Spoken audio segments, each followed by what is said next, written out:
What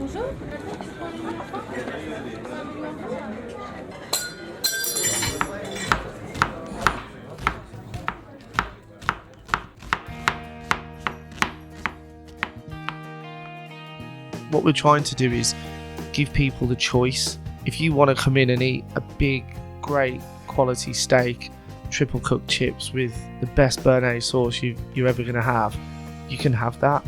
Or if you want like a nice starter, something a little bit lighter as a main, and then a dessert, then yeah, fair enough. Like, and we kind of tailor the menu around that, but we want to make sure that people have got value for money. So at the end of it, they're like, oh, you know what?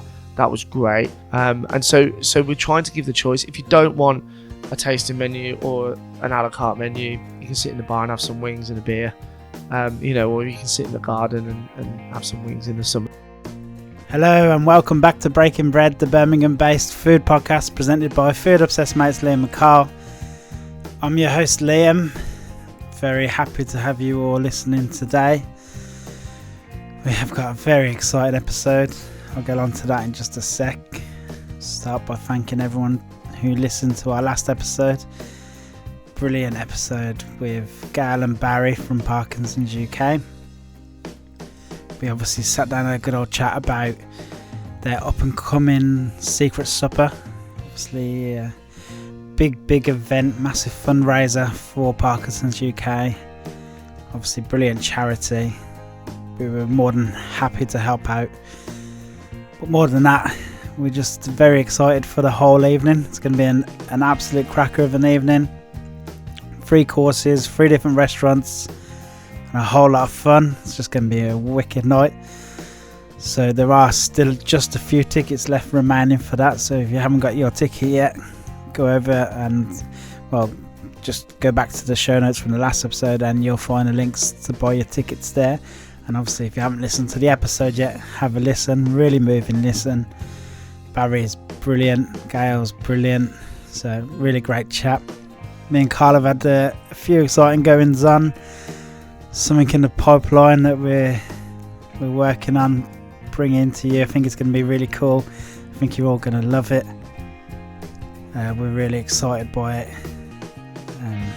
just buzzing for it really. Monday just gone, it's coming out obviously on the Friday, but the Monday before we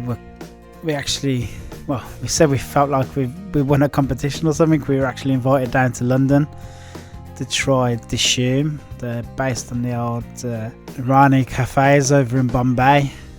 A lot of people are excited. It's coming to Birmingham in the next kind of 6 weeks. You'll hear more about it. We've got a few episodes coming up to kind of celebrate, but we went down to London, had breakfast at their restaurant in King's Cross before heading over to Shoreditch and having lunch there and meeting the head chef and going over to their office and meeting the owner. Just really good day out. Had some great fun with some of the other people on the trip as well. Just a really great day, so we absolutely loved it. On to today's episode, another really good episode. We're really lucky that we're finding quite a few chefs now who are very generous with their time, and they'll sit down with us, have a nice chat. Just like to thank Hattie at East Village PR for setting this up. Really grateful for Hattie and East Village. Obviously grateful to all the kind of PR companies that are helping us out at the minute. It's really nice, and keep throwing these chefs our way and we'll keep sitting down and having a great chat. So today's guest, Mike Bullard, is the owner and obviously head chef of the Butcher's Social down in Henley In Arden. Obviously some may say that's not Birmingham, but I mean, come on, it's 10, 15, 20 minutes on a train max from Birmingham Moore Street. So it's not a mission away, it's only down the road, and it's definitely worth the trip. Really nice restaurant. We went there for Sunday dinner just before we recorded this, and it was epic. Really good. Mike's a really great character, and his story's quite fascinating actually. He started off in quite a corporate side of the whole kind of catering and chefing world, so that's a new kind of perspective for us for that. And then he obviously went into business with his partner Jamie, who some of you might know from Harbourne Kitchen, well, the amazing Harbourne Kitchen. And they started a little wing shack in Harbourne in the old Watersmiths called Butcher's Social. And obviously Butcher's Social's gone on to do massive things. Obviously the two lads have gone their separate ways, and Mike's carried the Butcher's Social and the wings flame going down in Henley In Arden in his beautiful restaurant. So yeah, we have a great old conversation. Try and keep this intro short. So yeah, as always, if you enjoy this episode or any other episodes, please be sure to leave us a nice little review on iTunes or on Apple Podcasts, as they like to be called. Feel free to give us a 5-star rating. We would really appreciate it. It really does help get the podcast heard. Helps us spread the word about how great the Birmingham food scene is. You know, more listeners get listening. Not all of our listeners are Birmingham based. Majority are. We love spreading the word. So yeah, if you could head over to Apple and do that now, that'd be brilliant. Anyway, thank you all again for listening. We really do appreciate you all, and if you do enjoy, feel free to get in touch with us on Instagram or Twitter. Just give us a DM. Yeah, so thanks again, and I hope you enjoy. Ladies and gentlemen, Mike Bullard. Today we are recording not live. I always say that. It sounds better, doesn't it? It's Yeah, live. it does. The promo thing comes out all of a sudden. I think I'm like Bruce Buffer or something like. Yeah. So today we are in the beautiful restaurant of the Butcher's Social in Henley In Arden, and we are here with Mike. Hello, Mike. Hello. Obviously, it's Liam and Carl as usual. The two of us breaking bread. Hello, Carl. Bonjour. French today. I don't know. You must have read the menu or something. How's things with you, Mike? All good, yeah, not too bad. Kind of, just kind of got over the, the Christmas, New Year period, and kind of feels like you're just kind of waking up after a really long period, and you're a bit dazed, and Was it what's going on? nice and busy? Yeah. Yeah, it was good. It was really good. Christmas and New Year, you blink and you miss it really when you're in this industry, and it's kind of one of those things that you want to get through it unscathed, come out the other side, and like, right, what are we doing this year then? As most people do. If you haven't been to Butcher Social, like it's kind of like you got the restaurant in the back, which is nice, and then you got like more of a traditional bar area. Is it used as a local pub, like, or? Yeah, obviously we're in Henley In Arden, so you have a lot of locals, a lot of people that just come out for a drink. So the front part is 350 years old. It's listed, and then over the years it's been like added to, which is where the restaurant's at the back. And then so we've designed and decored out the restaurant a bit more 1920s kind of style, that kind of nice Gatsby. Art it's deco nice, kind of style.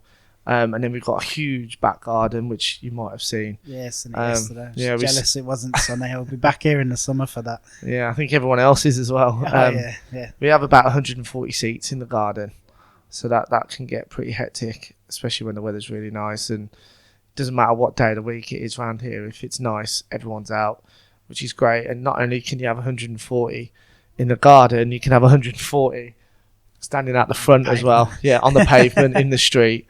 They just love it. They honestly, Henley In Arden, I've never known anything like it. Every pub, they've got a lovely garden, but they all want to be out the front. It's almost like they just want to be seen out the front. It's like, a weird thing that Just go and sit down and relax and enjoy yourself, and might be a good village thing, because like where the village where my dad's from in Ireland's a lot like that. They'll all stand out on the front, and I'm like, they've got massive beer garden and it's covered. You can go out the back, and even if it's raining, they're out the front. I'm like, what's wrong with you? Yeah, I don't get it sometimes, but it's still nice. It's nice to be busy. It's nice that a high street like this is doing so well, and the more people, the better. And we are becoming a bit more of a destination now, which is great. More people are travelling from further afield to come here and sample a bit of everything. So the bar area yes, we do drinks. We do obviously chicken wings in the bar area, so people can come in and just enjoy just some wings and a beer. Then obviously the restaurant at the back is more a la carte. We do tasting menu of a weekend, Sunday roast, which I had yesterday. It was incredible, really good. I was seriously impressed. So you were saying it's a accessible destination. We were saying before we started recording that it's only a train hop from Birmingham, like 20 minutes on the train. So it's nice and easy to get to a train station in the middle. Get walking down there. Yeah. A few beers in the summer. Were you busy for New Year's? Did you do anything New Year's Eve? Yeah, New Year, like full in the restaurant, full in the bar. New Year's Eve's always a funny one because you can put so much effort into New Year's Eve and it just fall flat on its face because someone else is having a party somewhere else, or a couple of years ago we did something massive and then I found out one of the locals was getting married and they were getting married somewhere else, so like all the locals were gone. Wow. And it's hard. It's really, really hard. You got to know your audience around here. And this New Year's Eve was good. It was nice. And like I say, we were full. That's the main thing, isn't it? Just being full all the time. That's the dream, isn't it, for everyone, really? You say you've been here 4 years. Did you say yesterday? Just 3.5, nearly 4. Yeah. How were you like instantly taken in by the local community, or nah? Point blank, no. I think when we first came here, we wanted to really impress and really do something a bit different. Like what we did in Harbourne, you could sell snow to an Eskimo over there, whereas when you come over here, people know what they like and they don't like change. And being a smaller village, we came in and we were like, yeah, we're gonna do craft beer, we're gonna do this, we're gonna do that. Nah, we just want Carlin, we just want this. And it takes a bit of time to like, shit, actually we need to just give them what they want, and kind of make sure that we can pay the bills and pay the staff and make sure that we stay open. Kind of take them with you, so you come in, maybe give them what they want and then introduce 1 or 2 real hours at a time. Absolutely, yeah. And that's exactly what we did. We kind of stripped it back a little bit, gave them what they wanted, and had a few compromises along the way. And actually now, like, Carlin's not our biggest seller anymore, which is great, and that's exactly what what we want to do. We work really closely with Purity, which is like 3-4 miles down the road. They're a great brewery. They've really helped us out at the beginning, and helped us educate, and kind of just give people a try. I think sometimes people see that Carlin as a safety blanket, and if they see it there, they're like, oh, yeah, go on, I'll try that over there. And then if they don't like it, they can go back to the Carlin. That's not a problem.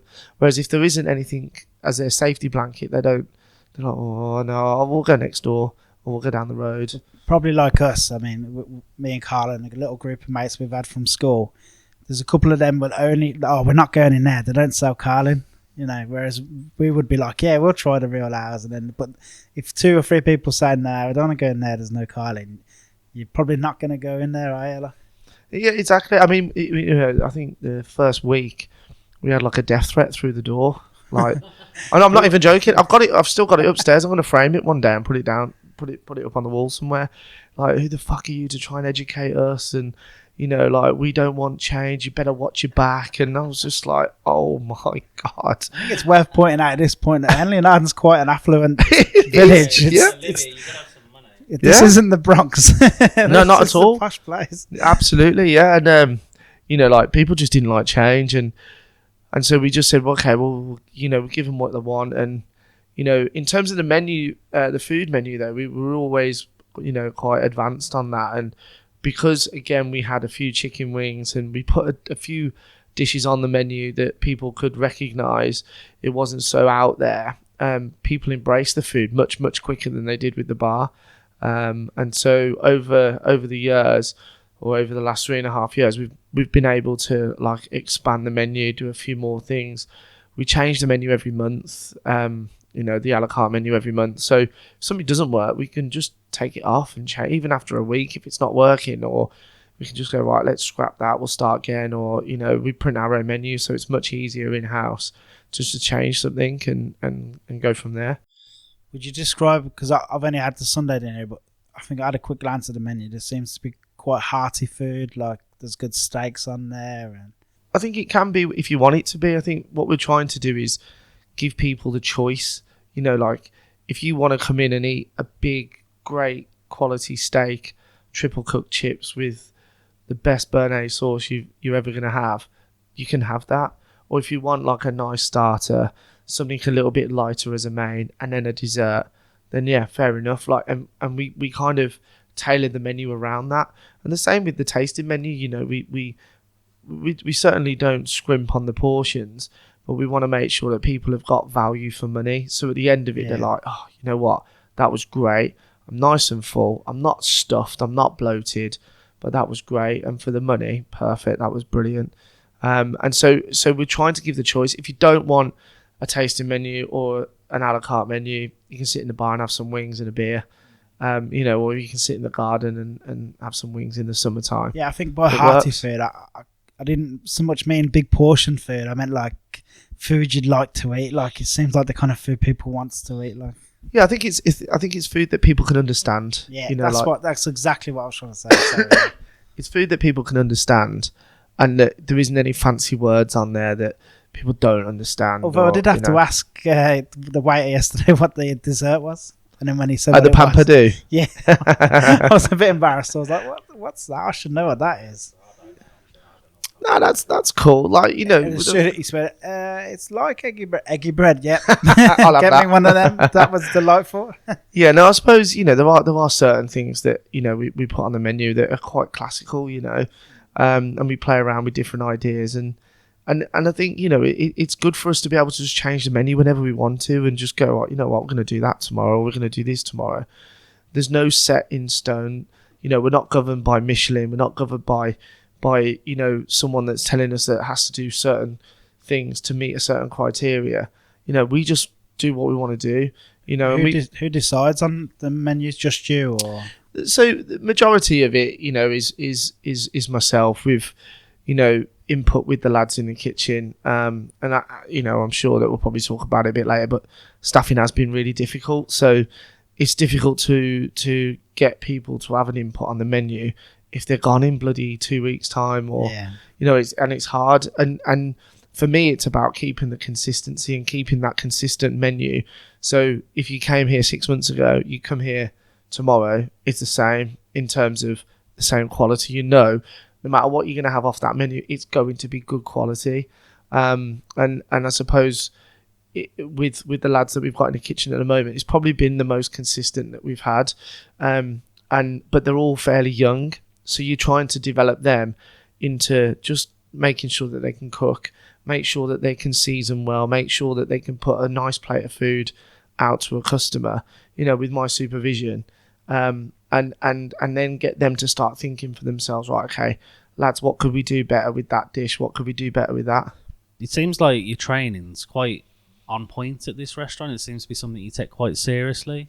So I think the problem that I have at the moment is our industry is depleting quite quickly. And, I'm sure, as you heard with, the previous people that you've interviewed and done a podcast with, that it's getting worse. And I think, I'm doing my little bit to try and help our industry and help bring people on. I've got a lad in the kitchen now who's my sous chef now. He was just a pot washer 3.5 years ago, but I saw something in him. And I think most chefs will see something in someone and they're willing to learn. And once you see that with someone, you really take them under your wing and you don't fucking let go, because they're the most invaluable people that you can ever have. People have come and gone in this restaurant, and most restaurants have people that come who are fantastic. They don't last 5 minutes because they think they're bigger than what they are, or they're not happy to graft.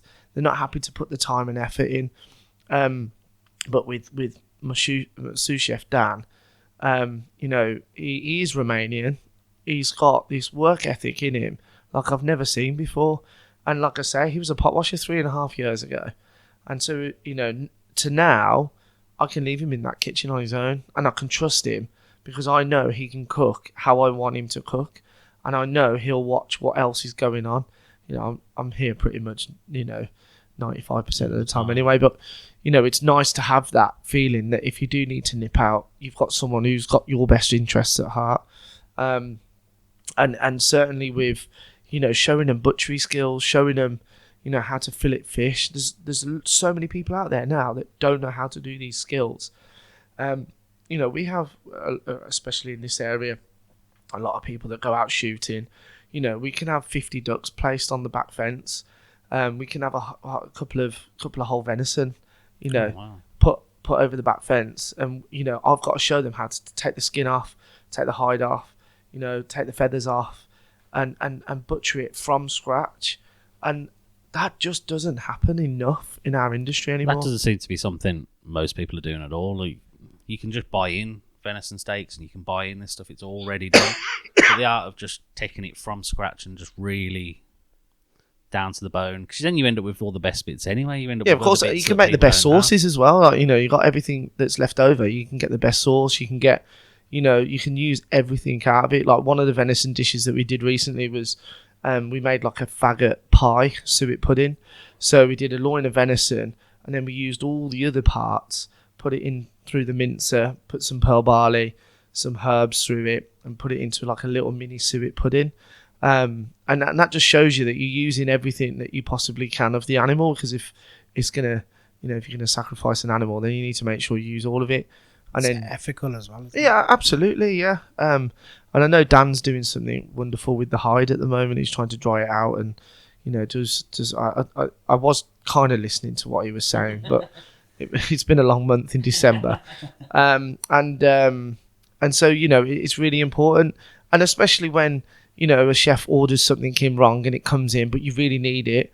If he knows how to take the fish off, the fillet the fish, happy days. If he doesn't, he's gonna have to send it back, and then you've got no fish for that day. It's really, really important. I just don't know what else that our industry can do apart from someone taking that time and saying, right, I'm gonna give my time and effort to show someone else what to do, and hope that person then passes it on later on down the line. Why do you think there's such a shortage in skills in the chefs coming through? I don't know. We could probably sit here all night and talk about it, but I think I don't think colleges help anymore as much as they used to. I think the guys are doing a great job. The lecturers are doing a great job. I was a lecturer once, when I was at the college, and I've seen a bit of a transformation in terms of, like when I first started there was like 8 level 1 classes, there was 4 level 2 and like 2 level 3s. By the time I left, there was like 20 level 1 classes, there was like 13 level 2s, there was God knows how many level 3s, but there was the same amount of classrooms, there was the same amount of like time in the kitchen. So trying to fit that many people through a qualification, and I know myself that, I was being asked to do stuff, I was like, what relevance has this got to do with cooking? And and there wasn't any relevance. It was just they were trying to make up stuff just to fill the timetable because they couldn't get them into the kitchen. Some of the students that I taught, they'd have like nearly 40 hours a week in the kitchen, which is how you train. But like to when I was leaving, they were only getting 16 hours a week in the kitchen, and they're just not getting the right training.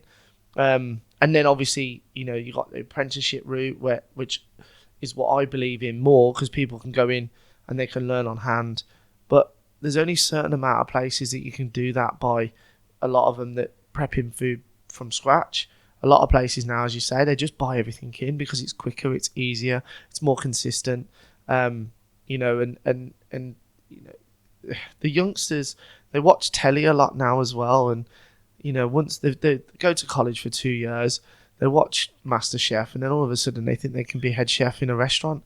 It doesn't work like that, and it's part of the 12-second attention span, as everyone wants it right now. Yeah, and I think I think the colleges and the lecturers, they do their best with what they've got, but ultimately, the college is a business. It's getting students through, getting the funding, and getting them out as quick as possible. And I think it's a much better route trying to do an apprenticeship where you get into a place like this, or you've got so many decent restaurants around Birmingham now. I know Simpsons do a fantastic job with training up staff, and even Alex at the Wilderness, I think you mentioned before that they've had some great people go through their restaurant now and go on to do some amazing things. But other restaurants just don't have that ability to churn out good staff. The other thing that I do think is really damaging our industry is the agencies. The agencies are full on screwing us all over, because what they're doing is that they're overpaying the youngsters. Yeah. So say, for instance, someone leaves college at 19 years old. They've done 2 or 3 years at college. They then go and work somewhere like Ascot for the week. Yeah. But they're being paid £12 or £13 an hour or £14 an hour. But they can't make a soup or a stock or a sauce. They can't make, a Yorkshire pudding. I'm being deadly serious. Yeah. This is the problem that we get. Then they come to me, or they come to us in the industry, in the restaurant, and go, well, I want 40 grand a year, because that's what I'm getting on the agency. Because they work out that they're being paid on the hour, they're racking up the hours and go, oh, bloody hell, I'm earning 35, 40 grand a year here. But they honestly, they can't cook. So you're like, and it's a vicious circle, because if you don't take some of them on, you just don't have the staff. You then can't open the door. Do you know what I mean? So you've got to sift through, the ones that you want and the ones that you don't. It's not very good for the chef themselves either, because the turnover is going to be massive, because you're going to be found out fairly sharpish if you're not as skillful as you should be. Whereas if they came into you and said, listen, I really want to be a chef. I've got these skills. I'm lacking in these skills. Can we work together? We'll work out how much my skills are worth, and you can develop my skills, and they'd probably have a better chance of succeeding. Whereas just going into somewhere like this and saying, hi Mike, I can do this, this and this, probably lie and then expect 40 grand a year, then it's never going to work out. Well, I think we obviously, I don't pay 40 grand a year, because I don't get paid 40 grand a year. But what I'm trying to say is that like if I do get someone in like that, I say, well, I'll tell you what, I'll give you 25 grand a year to start off, and then you prove to me that you're worth 40 grand, and I'll give them 3-4 weeks, they're gone, because they know it's not going to work out, and they know that we make everything from scratch. And so when you do say to them, can you make a béarnaise, or can you make simple stuff, they just can't do it. I remember one lad, he came in, I said, can you make some Yorkshire pudding mix for the Sunday? And he was using self-raising flour. I was like, well, why are you using self-raising flour? Like, he didn't get it. And I said, look, you use plain flour, milk, eggs. Oh yeah, okay, yeah. It's just how I've always made it. I'm thinking, if you've always made pancakes, then fair enough. And then I said to him, can you make a cheese sauce? He had no idea. And at that point, I said, you know what? Let's just call it a day. And that's the struggle that we have in our industry, that, they don't know the basics. And a lot of the time, the younger ones, they probably haven't gone to college. They've ended up working in their local pub. They've gone into the kitchen. They've worked in the local kitchen, and they've kind of worked their way up. The head chef's left. The sous chef's left. And then this like junior, commie chef has ended up acting head chef because they've got no one else. Then they come to us and say, I've been head chef for 6 months. Yeah. Have you? So it's just a real vicious circle. And, whilst, the colleges are doing their best and we're trying our best, the agencies are there just full on pulling your pants down. And every time you want a full-time, member of staff, it's 2 or 3 grand fee. If I need three chefs, that's nearly 10 grand. I can't afford that. I don't think many people can afford that. So it's tough, but the agencies have got to make their money. They've got a business. They've got to make money, and I don't blame them, because they're in a situation where they've got a business. They're trying to make money, and they do, and they're successful. It's what do we do in our industry to try and change that, and try and change the perception of our industry and how it could work a lot better. And I don't think anyone's got that answer, if I'm honest. It's tough. Yeah. I did think about asking, and then I thought, well, I don't think anyone's going to have that answer. So. It's just really difficult, like you can come up with loads of different things, like, doing like a social media campaign saying that, if you're looking for a job, go direct to the restaurants.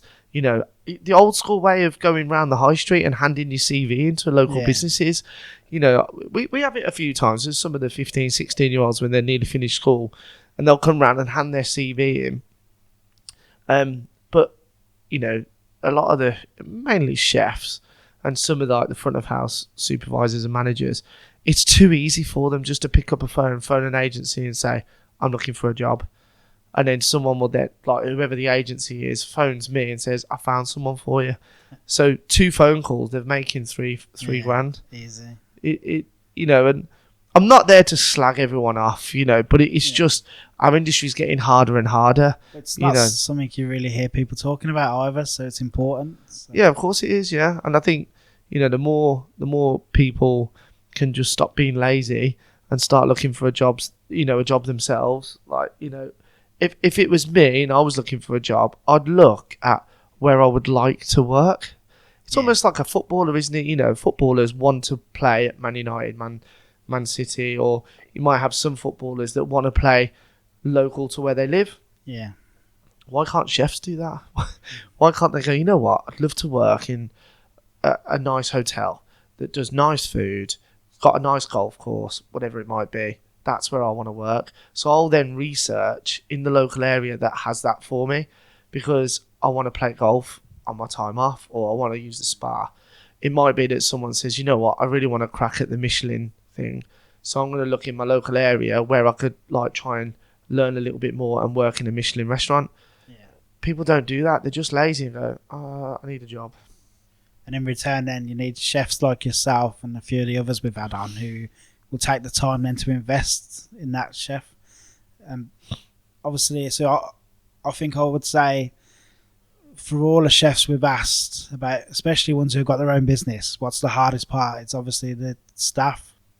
At what point did you realise, did someone tell you, you need to invest in any good chefs you get, invest in them, or was that something you learned the hard way, or was there a lesson there, or? I think you kind of, you do learn the hard way. You see good people that come in and perhaps you're thinking, well, I can't really afford that. And actually it's probably cost me more in the long run by not giving them a little bit more money. Going back to kind of the beginning, whereas now, any important people, I will do whatever it takes to make sure that they stay. But not only that, it's not always about money. It's about giving them a good work-life balance, making sure that, that they've got the time off that they want off, making sure that, they spend time with their families. We close on a Christmas day on purpose so that people can spend the day with their families. If I was to open on Christmas Day, majority of them would probably phone in sick anyway. But, it's just not a nice thing to do. Yeah, and you could sell out. I'm pretty confident this restaurant would sell out on Christmas Day. We'd probably sell out in July if we did open it's that it kind up. Of place. But it's just lovely to be able to say to the staff, you've got Christmas Day off, and we then try and balance it so that if they work Christmas Eve, then they're off Boxing Day, and if they're working New Year's Eve, then they're off New Year's Day, and we really, really do try the best we possibly can. And anyone that wants time off, we will do our absolute best to make sure that they've got it. I remember, when I was younger, it was just a no. I missed all sorts of stuff. Birthdays, weddings, christenings. I missed everything. You probably went to your boss and said, I need this birthday off. And they said, well, if we give it you, we have to give it to him. And that's just not the right mentality to have, really. Yeah, I suppose so. But also, you kind of, back then, you knew that you couldn't even ask for it off because there wasn't anyone else to cover you anyway. Yeah.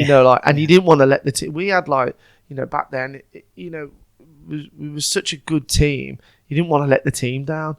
You'd go in, I remember once I was so ill and I still went to work because I just couldn't bear the thought of letting the team down. And everyone else was the same. They didn't want to let the team down. So I think it's different now, and you've really got to look after people, and if they are ill, I don't want them near this place anyway.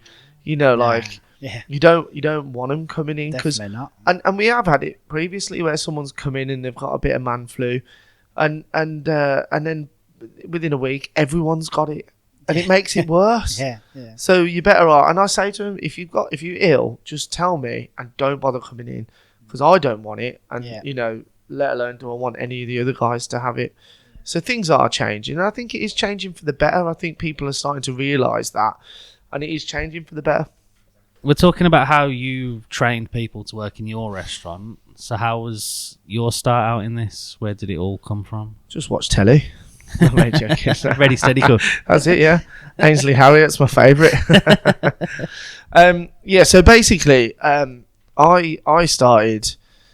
so I was really heavily into my sport. Loved sport. It was like, it's the best thing ever. And, from when I was really young, I was like, all I want to do is play hockey. And I was pretty decent at hockey. I played at a good standard. And I got to about 14. I started playing hockey when I was about 9 or 10. And when I got to about 14, I was playing in the men's first team, which was quite a good standard. And every Saturday night, we'd play on a Saturday. Every Saturday night, all my team were going out on the lash. I was like, I need to get out on the lash. Like, I'm 14 years old, probably had a beard like this, to be fair, back then. And I was like, right, I need to go out. But, my mum and dad, we didn't have much money back then. And my dad was like, if you want to go out, you've got to go out and earn your money. And so a friend of mine at school used to work at a place called Jefferson's. Oh, yeah, Jefferson's. At Monk's Path. And they were looking for some, glass collectors. I was like, I'll do it. I'll go in glass collecting, no problem. And I did that. And I used to make more in tips there than I used to, because they used to share out the tips. Yeah. And I used to make more in tips than I did in wages. And that used to pay then for me to sit in the corner at the hockey club and have half a pint of cider or, whatever. And then that led into going into Moseley and having a few drinks in O'Neill's and places like that. And then, as we kind of went on a little bit, they stuck me in the kitchen. It was horrible. I hated it. It was the worst kitchen I've ever worked in. And then a friend of mine who played hockey was a chef, and his missus was a chef as well. They worked at Metro Bar and Grill. Yeah. And Orange Tree and all the lovely pub group. Yeah. So she was like, his missus worked at Metro and said she was a sous chef there. So she said, well, do you fancy doing 1 day a week for us? I was like, yeah, okay, more money, brilliant. So I was about 15, 16. I used to go and do 1 day a week there. That's when it kind of was like, it's all fresh, it's all homemade. Everything was made from scratch, even the crisps on the sandwiches were freshly done. And it was interesting. It was really wow, this is cool. I enjoy this. I never thought I'd ever want to be a chef, though. I just thought it was cool. It was a good place to work, and I was earning money, so I could go out. I think I worked at... Eventually, I went to college to do sports science again. So I didn't want to be a chef. I was just like, I want to be a sports person, And I started college when I was 16. And when I started college, I worked at Metro Bar, I worked at TGI Fridays, and I worked at the local golf club. So I had 3 jobs. Jesus. Just all random times and days and stuff, just trying to earn as much money as I could. I then got offered a full-time job at the Orange Tree in Chadwick End. Yeah. And it was at that point, it was a lot of money. I was like, shit, this is great. I thought, you know what, I could probably go to college and work full-time.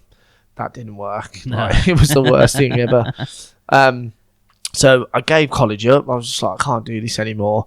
And I just followed the money, really. And at the time, looking back now, it's probably the worst thing to advise someone to do. Yeah, you wouldn't pass that advice on. Not to your at all. kids. No. And so then working at the Orange Tree again, it was all fresh food. It was nice. It was busy. We would do 400 covers on a Sunday. And again, I was making probably 300-400 quid a week in tips. So again, it was great. It was good. You know, it was great. Great money, great vibe, great kitchen. And that's kind of when it turned a little bit. And I was like, I could see this now as being a bit of a career. And I went back to Metro and worked full time at Metro, because Metro was a bit more fine dining way back then. Yeah. And I wanted to do more of that. So that's kind of how it started, really. So it was sort of out of the blue. You wasn't expecting No, as a kid not to at all. one day Yeah, hopefully be a chef. It was just not like, at all. shit. I never even thought of that in a million years. I thought I just want to earn money. And you know, when I went back to Metro, I was there for 5 years. So, and the reason why I stayed there for that long was because A, it was good food, B, it was decent money, and C, I had every Saturday day off. So I would go into work about 6 o'clock on Saturday night, because we only opened for the evening service, which meant I could carry on playing hockey every Saturday. And then obviously it was closed on a Sunday, so I could play hockey on a Sunday. And when around that sort of time, I ended up playing National League, Premier League hockey. And I played for County, Midlands, even, you know, got into the England setup. Didn't last very long, so I liked my beer too much. But it was good fun, and it gave me the flexibility to do both, and I really enjoyed it. But after that, I went into doing a bit of contract catering again, because I wanted to do sport. I started doing marathons and triathlons and all sorts of mad stuff. Did an Ironman triathlon, cycled from Land's End to John O'Groats. So because I was at this contract caterers, it was like 7 a.m. till 3 p.m, Monday to Friday, and it was even more money. I was like, this is brilliant. And that was the turning point for me, because I worked at this contract caterers, and I was with the head chef at the time. We did this. It was in a solicitor's in Birmingham. Every Friday they would have like a completion celebratory meal, and it was just like we could do what we wanted to do, like 3-4 courses, like really nice food. There was no budget, so we could get like really nice ingredients in. And I remember the head chef, he made, I'm sure it was like a souffle or it was something, and he completely fucked it up. It was shit. And he was going to send it, and I was like, look, I'll quickly knock up a risotto or something, like, please don't send that. And he did. He sent it. Kind of like overridden what I was just like, you can't, it was embarrassing. Anyway, he did, and then they obviously complained to like the area manager. Area manager came in a week later and was like having a go at us, and I was like, I didn't say it was him, you know, but I was expecting him to turn around and go, you know what, it was my fault, I'm sorry, I shouldn't have sent it. But he didn't. He just sat, he was like, no, nothing was wrong with it. And I just thought, that's not right. So I left, and that's where my passion for food really started to kick in then. Because how old are you at this point? I was about 21, 22, something like that. And that's when food came really to me then. I was like, I don't know why. Maybe it was that particular moment that really kicked me in the balls and went, well, hold on a minute, this isn't right. Yeah, you found out you cared about what was leaving the kitchen. Yeah, you're probably right there, yeah. And then ever since then, I've always wanted to better myself and do bigger and better and move on to do other things. So, yeah. Because you've had quite a career up to this point, really, haven't you? Yeah. Looking through it. You say like I'm 55, I'm only 35. I was expecting, like, I'd seen pictures, I thought, he can't be. He must just look like fairly young, and then Just like, must 35. Look. Yeah, I'm about to retire next week. But you generally look down, and like the time you spent in New York looked fascinating. Like, how did you get to that point from where you were there? I mean, the thing is I think a lot of people get caught up in, you know, like people's CVs, and you know, I don't really talk about it that much, because it's what I can put on a plate in front of you right now. That's what matters, you know. And I think there's a lot of people out there that have got a CV as long as their arm of the most amazing places around the world. They still can't cook, you know. And I think it's about what you're doing right now, right? You know, right here, right now. What are you doing to put on a plate of food to make people enjoy it? And I back then I did as much as I possibly could to give me the most experience in the quickest possible time. So, you know, from being at the contract caterers, I went on to working at the College of Food in Birmingham. I was a lecturer there for a while. Again, doing bits and bobs outside. I'd do outside catering. I'd help out I was friends. going to say, I can imagine the hours are quite palatable doing that. Yeah, they were. Yeah, and I got involved with West Bromwich Albion Football Club, so I did a bit at West Bromwich Albion Football Club, and then went over to New York, spent a bit of time there. And again, it was more stages that I did, but I went into like 3 different restaurants, did what I needed to do, and I got out as quick as I could and came back to England. Why New York, though? Because at the time, I think, I was looking at the Guardian top 50 best in the world, and I was always following that just to see, I think it was just one day, I wonder what the best restaurant in the world is.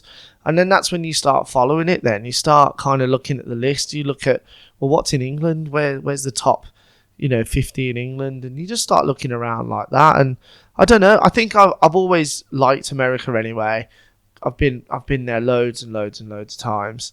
And I just thought New York was just a really cool place. Like London's a really cool place. New York, Paris, Hong Kong. There's so many places that are really cool. I can't speak any other language, so that's me screwed. And especially for kitchens, like a lot of the time, there's a lot of French terminology. There's a lot of other.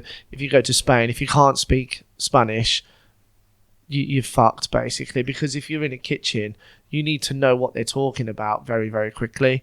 So America kind of made sense, and it was really interesting. Some of the places over there are fantastic, not only to work but to eat and to see how quick, and their service is phenomenal. Is there a big difference in their kind of style of service and cooking? And do you know what? I probably back then I probably would have said there was a big difference, but I think we're starting to edge it now. I think in the UK we're edging it. We're edging how far food is going, and I think it's exciting to see what people are doing over here now. And I think we're starting to leave America behind a little bit, which is interesting. Over there, it's all about big numbers. And surprisingly, one restaurant I went to, they did 300 covers. That was at 3 Michelin stars. Jeez. There was about 60 chefs in the kitchen, 30 chefs on at any one point. They had like 5 chefs just doing staff dinner. It was mental. And it was right in the theatre district, so there was a lot of pre-theatre stuff. It was quick, it was easy, it was fast. But everything was about the produce. Everything was about, let's get the best produce we possibly can and put it on the plate with the best skill and simplicity as possible. And it was interesting. It was really good. I thought it was brilliant. But it gave me just enough to then come back and go, right, okay, I know what I want to do now. And that's when we started the pop-ups, and I did a bit of consultancy for Edgbaston Priory Tennis Club, and I did a bit of work with them just to help them improve their standards and stuff. But that point, I always knew I wanted my own place. That's when I wanted mine. That's when you knew you wanted your own restaurant. That's it, yeah. But I will just move on from New York. I can't let this pass up. I've just seen you before when you were asked who you thought was the best chef in the world. You said Thomas Keller. And obviously you worked then at Per Se. Did you meet him or did you work under him? Yeah, he was there, yeah. They're not there. They say never meet your heroes. He's not. He wasn't there very often. Yeah. Just like Eric Ripper at the Bernardin wasn't there. Like it was, and I'm pretty sure that the Gordon Ramsay is never there anymore. Yeah. And a lot of other restaurants, the main guys now, they've done their time. They've been there for such a long period of time. They've passed the reins over to the head chef, the exec chef, and they're the ones that are running the restaurants now. Restaurant Gordon Ramsay's got, I forget his name now, Matt. I can't remember his surname. He's been there for years and years and years, and it's passed over to him. Claire Smith was there, passed over to Matt. And it's still Restaurant Gordon Ramsay, but these are the guys that are running it, really. You only have to see. I mean, Claire's come out now, and is it 3 Michelin star core? Is it 2? I think it's got 2 at the moment, but it won't be long before she gets a 3rd. Yeah.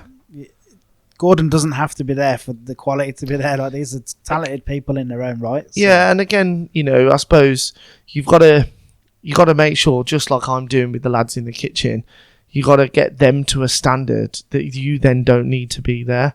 As much as people want to see you here all the time, it's just not necessarily possible. Yeah. And if you want to then go on to open another place and another place and another place, or even if you don't want to go and open other places, you want to become a bit more of an entrepreneur and start doing outside events, you want to start doing a bit more consultancy or whatever else it might be, you've got to get those guys into a place that you can leave. Of course. So you came back from New York and you knew this was it, you wanted your own restaurant. Did you have any kind of business experience or? Nothing. Absolutely nothing. Did you go on any courses or do any? No, not really. It was just, I think, when we started the Butcher's Social in Harbourne, it was just a bit of fun. It was just, what can we do with this space? How did the Walter Smith shop come about? It was quite iconic. Yeah, an old friend of mine. He bought the property, and we wanted to turn it into like this really nice restaurant. But whilst we were waiting for the planning permission and all the plans to come together, well, while it's sitting there doing nothing, what could we do with it just to, I don't know, just have a bit of fun, get it open, And obviously that was around the time that, Digbeth Dining Club was doing quite well. But no one else really did anything in Birmingham at that point.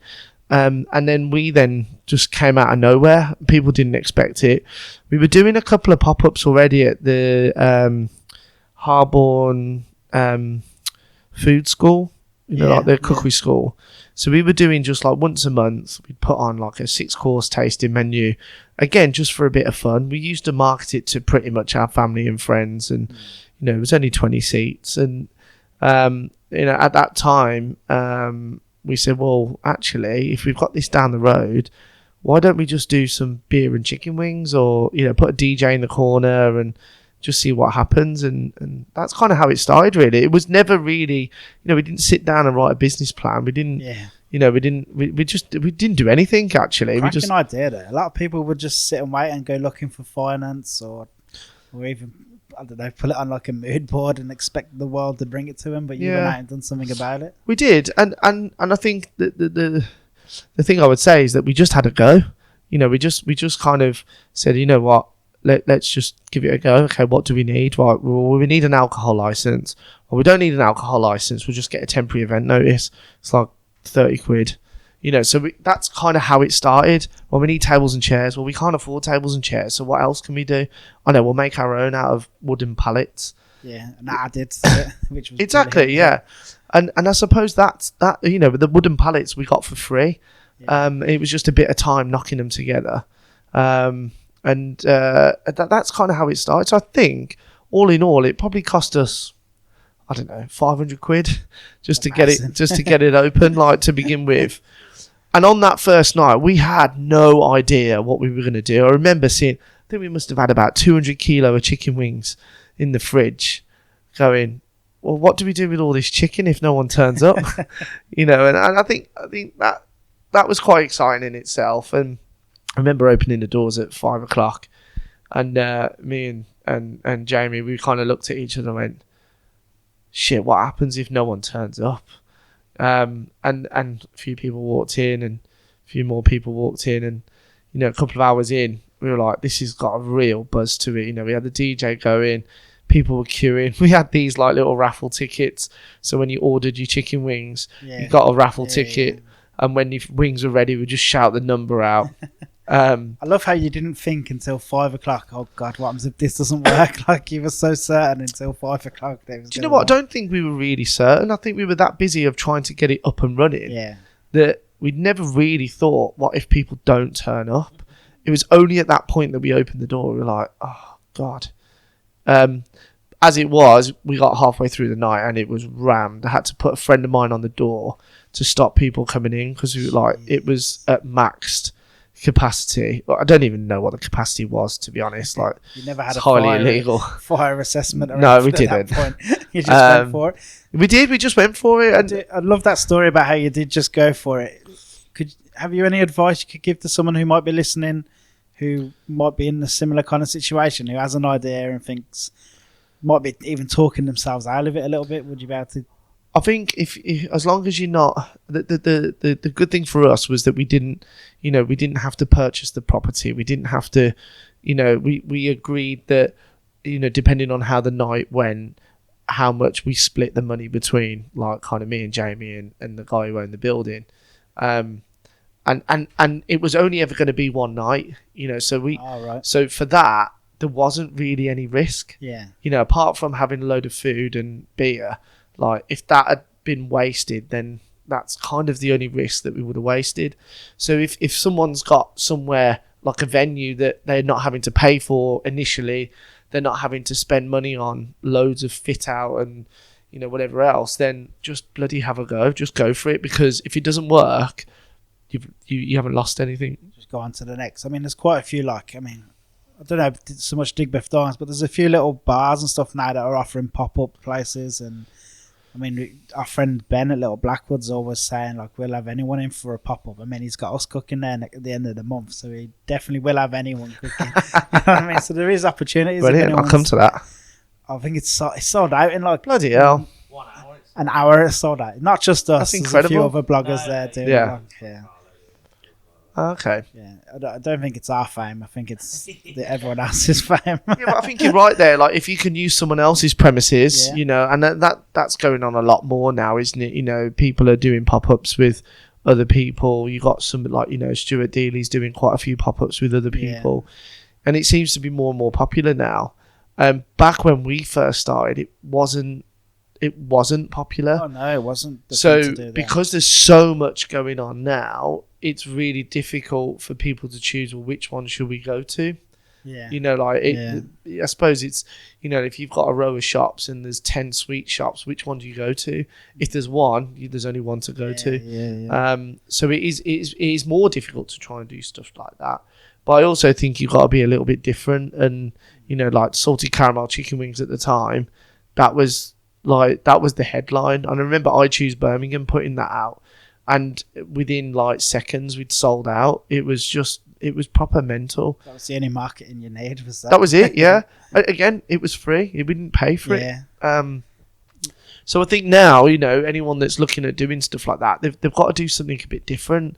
They've got to stand out a little bit, and if you're just doing another 6-course tasting menu, what's the difference between that and then going to somewhere like the Wilderness or Simpsons or whatever else? It's everyone's doing it. It's got to be something a bit different.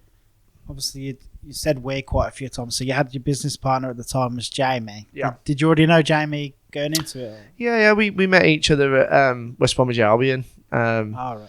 And he worked with me at West Brom, and then we did a little bit at Edgbaston Priory, and we kind of said, well, let's do this little pop-up. Let's see, what we can get out of it. And as I said, towards the end, I was falling in love with the Butcher's Social more than doing a fine dining Michelin star restaurant. And, that's kind of when we both knew that we were going to go our separate ways. So obviously Butcher's Social came from what I already said about it being Walter Smith's Butchers. Is that where the name comes That's from? it, yeah. Yeah, Walter Smith Butchers. It just made sense, really. Yeah, it's a good idea. I remember us sitting in the pub once, and we were talking about what should we call it. And I mean, we were all thick as pig shit trying to come up with a name. And we weren't, very well educated either. So when we came up with the Butcher's Social, I remember the first time I got this banner made.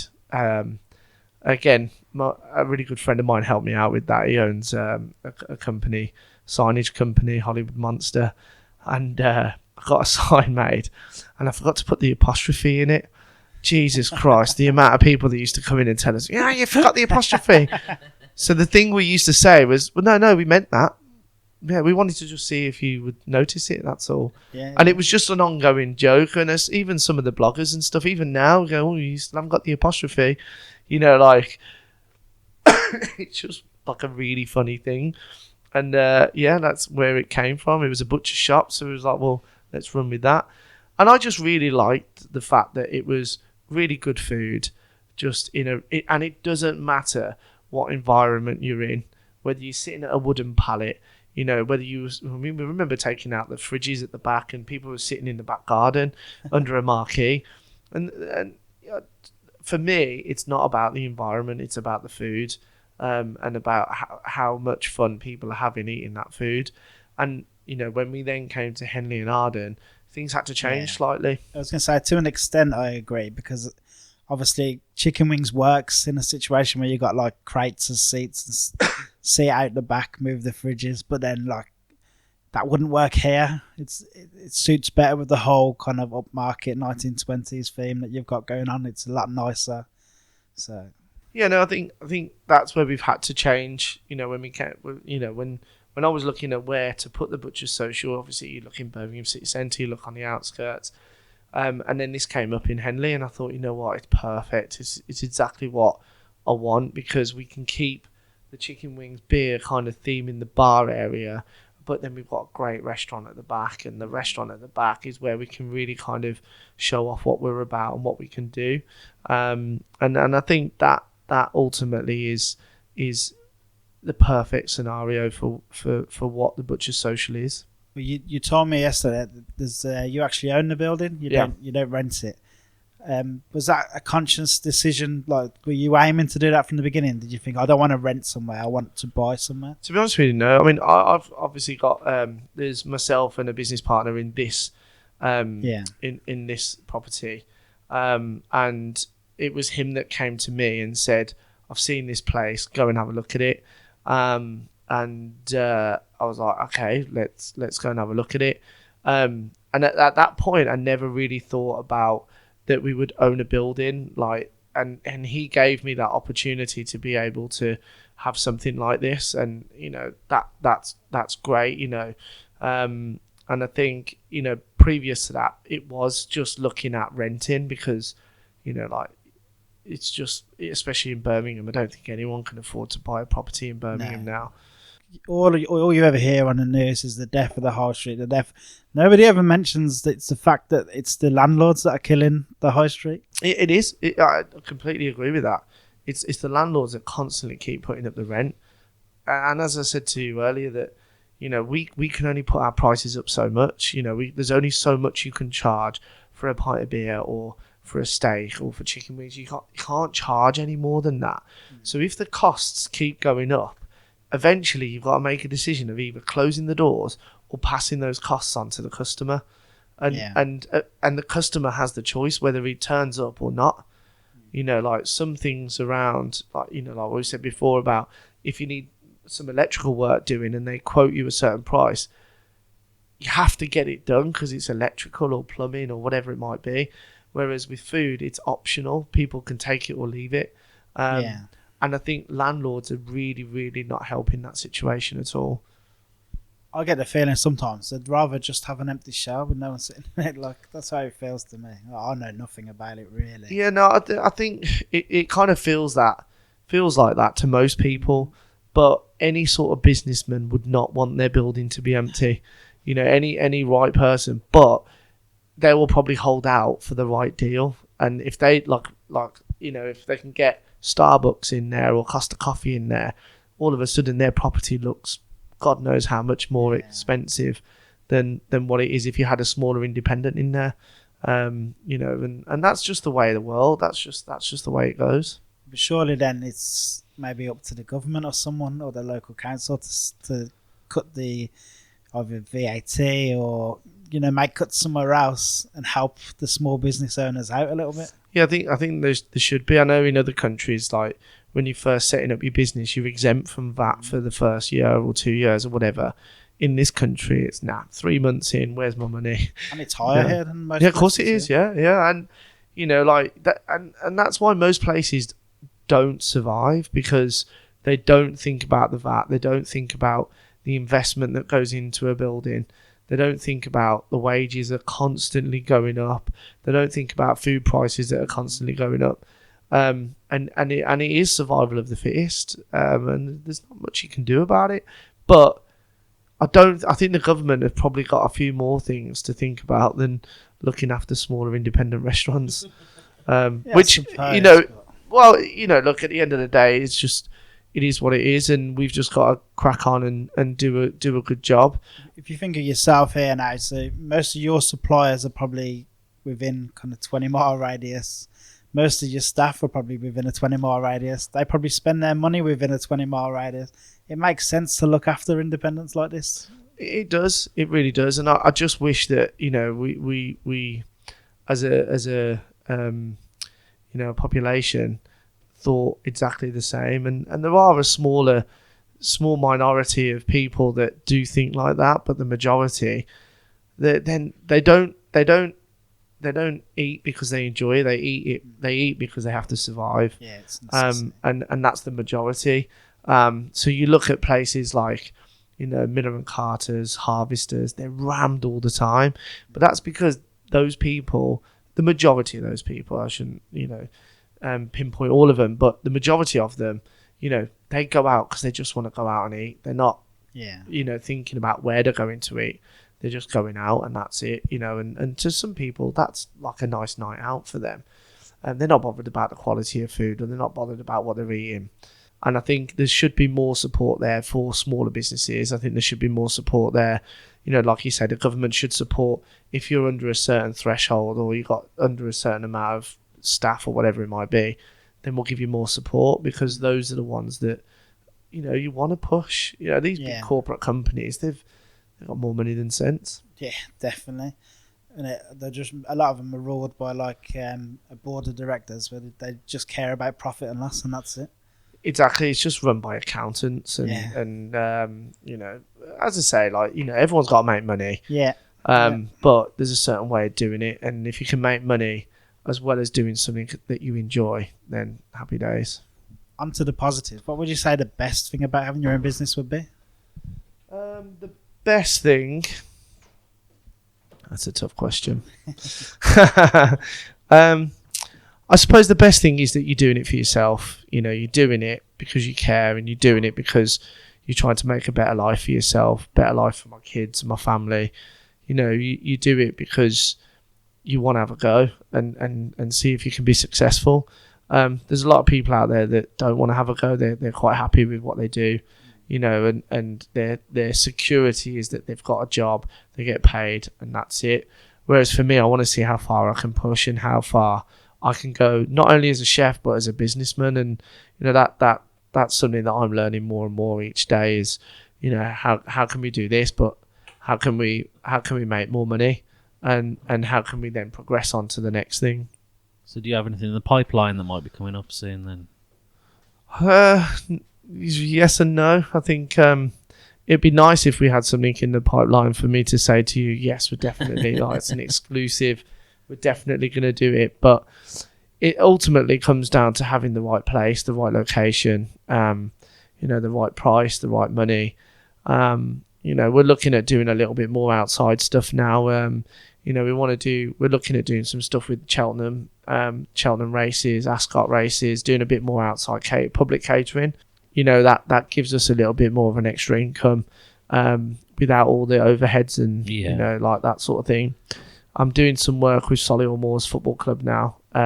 So I do a bit of consultancy for them, helping them get their hospitality up to a certain kind of standard and level. They're putting a lot of investment into the football club. So again, that helps us be part of something. I think there's a lot of room for stuff like that, especially like the amount of money that's in high-end Premier League football and Championship football. I think there's lots of room. Yeah, that sort of level for people to go and do maybe something slightly cheaper, have an experience day there, for example. If you want to box down the Blues or something, I mean, that's only the Blues, and it's still fucking expensive. So. Yeah, I think at Solihull Moors, a seat in their like top area is like £55, and so you're getting a 3-course meal plus your ticket for the game, £55 a head. I think that's incredible value. Most people doing these experiences, they're just there for the food and the drink anyway. I mean, the amount of times I've been to the Blues, I never watched the football. I'm at the bar or having some food or something. But I think people are looking at more stuff like that now. And I think for us, if we can get a bit of an extra revenue stream that's coming in, that without not having to pay overheads, gas, electric, staffing costs, whatever it might be, it definitely is a benefit to our business. How did you find go into the whole hospitality aspect of it as a restaurant owner? Obviously, no longer just a chef, just a business owner. So how did you like get to grips with the front of house and stuff like that, and social media and finance and marketing? To be honest with you, like at the beginning, it was just like fighting fire. It was just like, this needs doing, right, okay, I'll do that now. And you get a notebook out and you do a priority list. That would always go out the window because someone would phone in sick, or the bins weren't collected, or something where the roof was leaking. Something would go wrong, and it would just completely change. But the main thing is your team. You get the right team in place. You can start saying, right, okay, I need you to look after that now. I need you to look after that. Can you phone the bin company and make sure they pick up the bins? Little things like that makes it a little bit easier. I had a good team, and I've had a good team, to be fair, from the beginning. Although people have come and gone, they've all been very good. You always all right at delegating, like giving jobs away, or were you one of them that tried to do everything? I think you do try and do everything at the beginning, because I think it's important to try and do everything at the beginning so you understand it all. Even now I still do all my social media.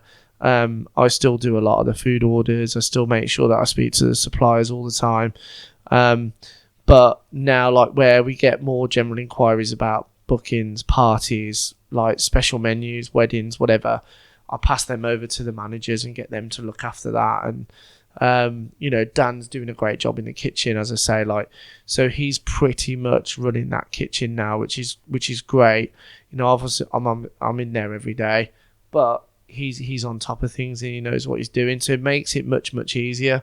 So 3.5 years in, maybe by year the start of year 4 would be the time that would be acceptable to have a look at opening another place, because everything is going well here, and as long as each month the P&L comes out and you're on top of it, then that's the main thing that gives you the confidence. Set and then forget, and then move on to the next. Absolutely, obviously, yeah. You'll never forget because it's your first. But yeah, and it has been bloody hard work. I'm not going to lie. It's been, blood, sweat, and tears, like you wouldn't believe. I'm not sure. I think I say this every episode, especially with business owner. But my favourite ever quote is, is it Chip Conley? He wrote the book Peaks. He has a load of hotels in America.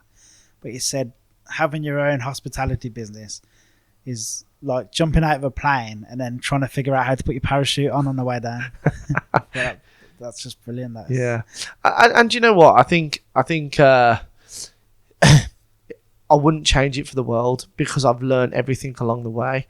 And I've got a great, business partner that's helped me along the way. He is very much the business side of things, and he's taught me so much over the last 3.5 years. How did he come about? How did you meet him? Or? I met him years and years ago, actually. Yeah. He owns a few different businesses. He owns Midland Foods, which supplies all our meat here as well, which helps. He owns Wedges Bakeries, which you might know. Yeah, I know Wedges. Yeah. He owns Wedges Bakeries. He has some property as well, which he buys a piece of land and builds like a load of properties and then sells on. He's got a lot of fingers in a lot of pies, but from a business point of view, he's the one that you want by your side. And he has taught me a hell of a lot over the last 3.5 years. And I don't think I'd be here now if it wasn't us both together. I'm not, it doesn't mean that any one of us is any stronger, because we both have our, strengths and weaknesses. But, it's certainly helped. And as you said before, that, did I go to business school or did I do a course? You just learn along the way, and you learn from your mistakes, the hard way. But, you think you're doing the right thing. And even now, yes, it's a successful business, but it doesn't mean to say I'm not going to make a mistake in 6 months' time or 12 months' time or whenever it might be, that I then, learn from that mistake. And I don't think anyone could go along life and say that they've never made a mistake, because, They're very boring people. Like I've made exactly. And I've still got a lot more to learn, and that's what I enjoy more now that, I've been a chef for a very long time. and I enjoy it. I love it. You know, every without fail, I'm in that kitchen all the time, as much as I possibly can. Certainly on a Friday, Saturday, Sunday, I'm always in that kitchen because I love it. I love the buzz of the kitchen. I love being in there when it's busy. You know, and I love being in there supporting the guys. And I just, you know, now I want to become a businessman as well, and give that a shot and see what happens. After that, maybe TV. No. Do you know there's a few things that might be in the pipeline this year. Yeah. But as I say, I always say to people that, you know, I'm not bothered about going on the telly, but if it means that, you know, this place does well and it promotes the Butcher's Social and it puts us on the map on a national scale, then of course I'll do it. It's you know, not to. yeah, I got a face for radio. Well, awesome. I think that's a pretty good place to wrap things up. Cool, man. Do you have anything you wanted to say, or? No. I just like really enjoyed. Oh yeah, I nearly forgot. We have a new section now where Carl questions everything. You might have heard it at the end of the Alex and the Stu podcast. So just so people get to know a little bit more about you, not so much about food or career, just in general. So Carl asks a few questions. So I'll pass you on the spot. Carl questions everything. I do question everything, to be fair. They're only quick answers. Favourite colour? I've got to write that one down. That's the next one. Now, they are. Don't think too much about them. They're easy questions. So, what's your favourite movie? Goonies. Oh, good choice. No one said that. What's your favourite band? Oasis. Really good choice. Very specifically, what's your favourite spirit? And I mean down to the make. Spirit, drink-wise? Yeah. So you meant like ghosts? Not ghosts, yeah. What's your favourite ghost? Derek Akora. Oh, that might be a bit controversial. Favourite spirit is Hudson whiskey. Nice. Really nice. What's your favourite beer?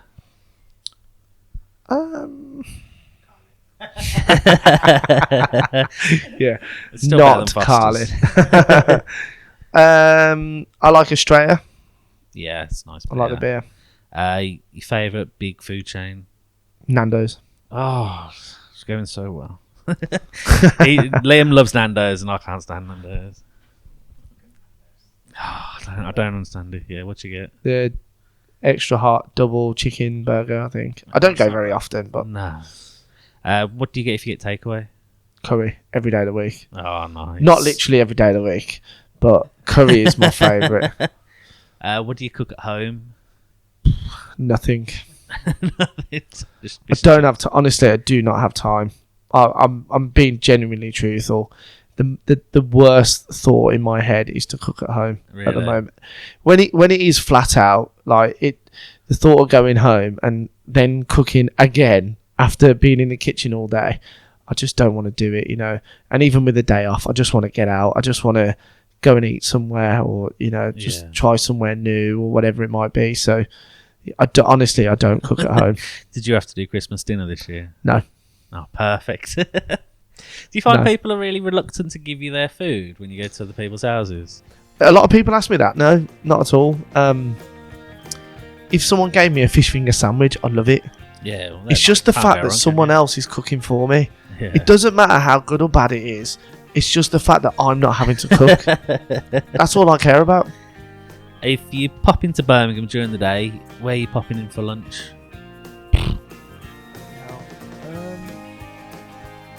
Lunch. I really like pho. I like pho. Just a quick lunch, like, if I was going in for lunch, it would, like, a proper lunch, it'd be like, I'd say Pennell's, really. It's my kind of, Pennell's or Adam's, my go-to places, but, like, as a quick bite, pho. Well, thank you very much for this interview. Thank you. Really enjoyed it. It's a nice one. Peace.